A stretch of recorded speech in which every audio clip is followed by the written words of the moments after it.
বন্ধ্যাত্ব একটা সমসাময়িক একটা প্রসঙ্গ। আসলে বন্ধ্যাত্ব আদিকাল থেকে চলে আসছে, কিন্তু মনে হয় বিগত সময়গুলোতে আমরা বন্ধ্যাত্ব বেশি মেয়েকে একটু বেশি পাচ্ছি।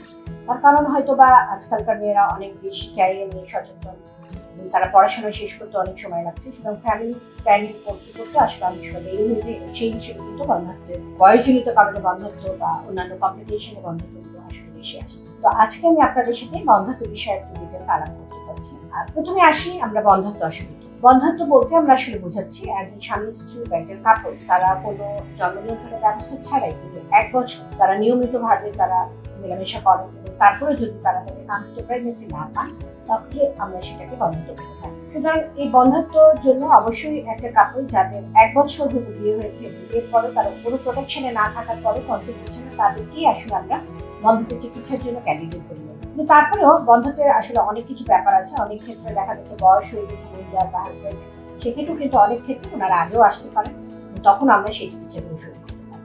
আসলে এখন আমরা জেনে নিই বন্ধ্যাত্বের কারণ।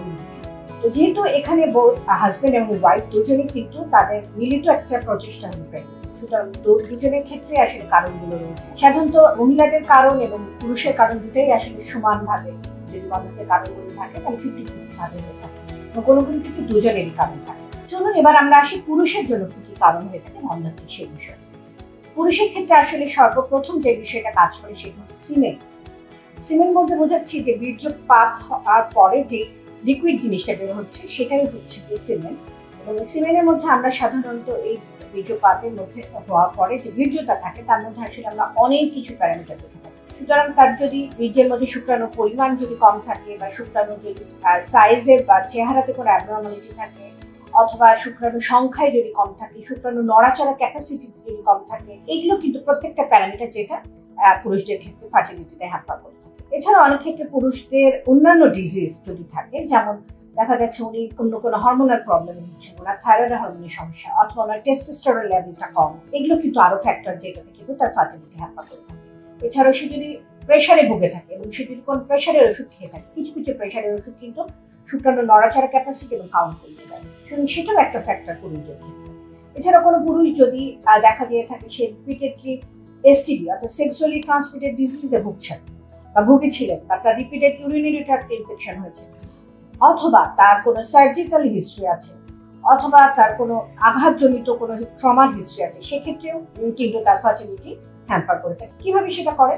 সাধারণত দেখা দিয়ে থাকে যারা রিপিটেডলি এসটিডি রোগে ভুগছে তাদের ক্ষেত্রে যে ফার্স্ট ডিফারেন্স, অর্থাৎ পুরুষদের টেস্টিস থেকে শুক্রাণু তৈরি হচ্ছে সেটা একটা নালীর মাধ্যমে এসে কিন্তু সেটা তার যে পেনিসে এসে ওখানে এসে আসতেছে এবং সেটা পরে ইজাকুলেট হচ্ছে বা বের হচ্ছে।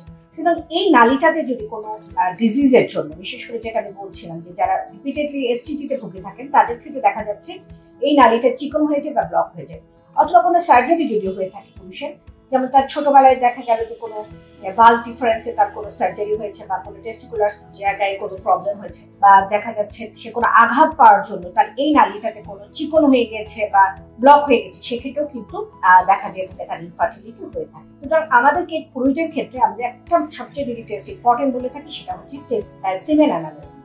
এছাড়াও অন্যান্য যে টেস্টগুলো করা হয়ে থাকে সেটা হচ্ছে তার হরমোনাল টেস্ট ইভ্যালুয়েশন। সুতরাং পুরুষদের ক্ষেত্রে যখন আমাদের কাছে তার ইনফার্টিলিটি নিয়ে আসেন, প্রথমে কিন্তু তার আগের কোনো জ্বরের হিস্ট্রি আছে কিনা, কারণ মামস অর্গাইটিস এটা একটা ডিজিজ যেটা ইনফেকটিভ ডিজিজ, যাতে কিন্তু সিমেন কোয়ালিটি এবং কোয়ান্টিটি হ্যাম্পার করে থাকে।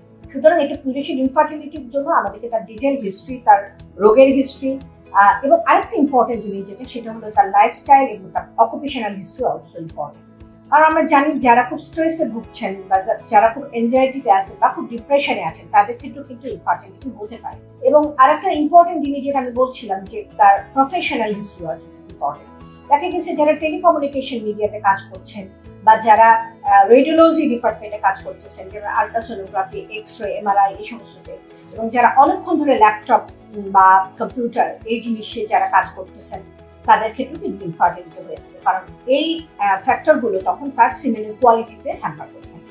এছাড়া যারা সূর্যের আলোতে এক্সপোজ জব, অর্থাৎ যারা প্রবাসী আছেন, অনেকে আছেন মরুভূমিতে কাজ করছেন বা খুব হিট ক্লাইমেটে, বিশেষ করে মধ্যপ্রাচ্যের দেশগুলোতে যারা কাজ করতেছেন তাদের ক্ষেত্রেও কিন্তু আসলে স্ক্রোটামের টেম্পারেচার রাইজ করে, এবং যেহেতু এক্সটার্নালি ভাবে থাকছে ছেলেদের এই অঙ্গটা, এবং তখন দেখা দিয়ে থাকে তাদের ফার্টিলিটি সমস্যা হতে।